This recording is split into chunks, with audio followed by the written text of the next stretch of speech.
Are you fertilizing? Yeah. This is what you.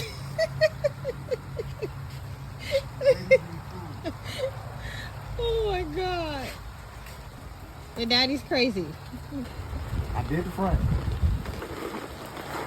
Fertilizing the plants before hurricane is the first I have seen. I'm just giving them some food, that's all. Just a little bit. The rain is food. Yeah, but they're stressed. They're gonna be under a lot of stress. They need to eat. I would want to eat. In the storm. See, I want to try to eat. Oh my goodness.